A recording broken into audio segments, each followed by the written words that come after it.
ওই চক্রবর্তী ম্যাডাম তো প্রতিটা ক্ষেত্রে বলে যাচ্ছে এই করেছে সেই করেছে 144 ধারা জারি করেছে। তাহলে যদি বাচ্চাকে মা নাই চাইবে তাহলে এতগুলো কাজ ওরা করেছে কেন? আর বেচুর পয়সা কোথায় খরচ হচ্ছে? ফালতু জিনিস না এগুলো।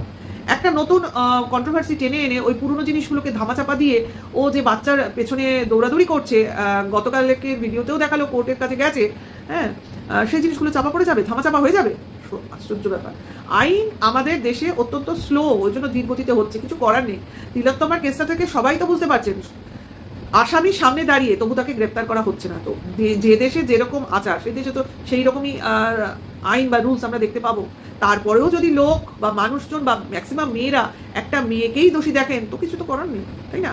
যেরকম ভাবে আপনারা হয়তো বলতেও পারেন তিলোত্তমা নিজে কেন এই ঘটনাটা হতে দিল, তিলোত্তমা কেন সেই রাত্রে নাইট ডিউটি করছিল, সে তো বাড়িতে বসে থাকতে পারতো, তাহলে হয়তো তার সঙ্গে এই ঘটনাটা হতো না। মানে যত দোষ মেয়েদের, তাই না? যে কোনো ক্ষেত্রে বলতেই হলো কথাটা আমার। কারণ একটা ঘটনা কেউ এসে টিনার নামে কিছু বললেই সব দোষ টিনার হয়ে যায়।